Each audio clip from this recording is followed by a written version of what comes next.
Women reservation bill slash delimitation bill जो introduce हुआ था पार्लियामेंट में, वो पास नहीं हो पाया। ये 12 साल में पहली बार है कि एनडीए ने कोई बिल इंट्रोड्यूस किया और वो पास ना हुआ हो। पॉइंट ये नहीं है कि आज किसने इंट्रोड्यूस किया और किसने अपोज किया, या पास्ट में जो आज अपोज कर रहा है उसने इंट्रोड्यूस किया था और जो आज इंट्रोड्यूस कर रहा है उसने अपोज किया था। कई पार्टियों ने ये किया है पिछली भी, एनडीए हो चाहे यूपीए हो। पॉइंट ये है, उन महिलाओं के लिए मेरी सिर्फ इतनी गुजारिश है कि whether those 80% of the women, I am not talking about वो महिलाएं जो पुरानी रिमोट एरियाज़ में या गांव में रह रही हैं, जो न्यूज़ फॉलो नहीं करती कि महिला आरक्षण बिल क्या है, इसके क्या न्यूएंसेस हैं, क्या फीचर्स। मैं उन महिलाओं के बारे में बात कर रहा हूँ जो बड़ी सिटीज़ में, मुंबई, दिल्ली, हैदराबाद, पुणे, मेट्रो सिटीज़ में रह रही हैं, वेल एजुकेटेड हैं।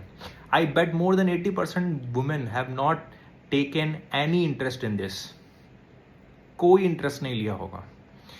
अदरवाइज ये जो फ्लैग बियरर ऑफ फेमिनिज्म है should have flooded the streets. यही तो डिमांड करने का टाइम है, यही तो पॉइंट है कि आप जाओ और पूछो सरकार से या अपोजिशन से कि भाई क्यों नहीं इंट्रोड्यूस हो पाया।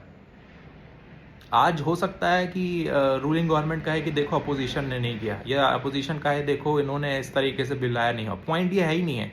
आप कोई भी सरकार हो, आपको अपने मतलब की चीज़ दिखे तो आपको उसके लिए डिमांड करना चाहिए। मेरा पॉइंट सिर्फ इतना है कि क्या वो महिलाएं जो सोचती कि उनकी ज़िंदगी बदलेगी, और ये याद रखना कि जिन्होंने अपोज किया उसमें कई महिलाएं भी थी अपोजिशन में, और जिन्होंने इंट्रोड्यूस किया उसमें भी महिलाएं थी। आज इस पर्टिकुलर प्रेजेंट टाइम की सिचुएशन को लेके इस वुमेन रिजर्वेशन बिल को ना देखा जाए। पास्ट में ये भी हुआ है कि जो रूलिंग गवर्नमेंट है उन्होंने अपोज किया, जो जिन्होंने आज अपोज किया उन्होंने इंट्रोड्यूस भी किया था।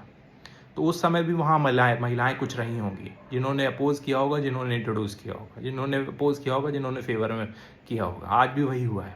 पॉइंट इज कि आप जो इतनी सारी महिलाएं, more than 50% of this country, उनका क्या रिस्पॉन्स है, वो क्या कहती हैं। सिर्फ फेक फेमिनिज्म लेकर के चीज़ें नहीं होंगी। The point is that you should have asked, और अब तो टाइम है पूछे कि क्यों नहीं हुआ। हर महिला को पूछने का हक है।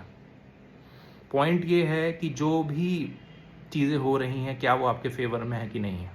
और मैं तो यही कहता हूँ कि जो अगर दूध की रखवाली बिल्ली के हाथ में दी है तो क्या ही होगा। कहने का मतलब है वहाँ इतना पुरुष प्रधान पार्लियामेंट में है और वो ये चाह रहे हैं, और उसमें किस तरीके के नेता और वो लोग हैं आपको भी पता है, और वो ये वुमेन रिजर्वेशन बिल लाना चाहते हैं। आप 850 भी सांसद हो जाएंगे तो मुझे नहीं लगता कि कोई कंडीशन वुमेन्स की बदलेगी यहाँ इस देश में। एट्रोसिटीज़ जो उन पे होती है वो बदलेगी।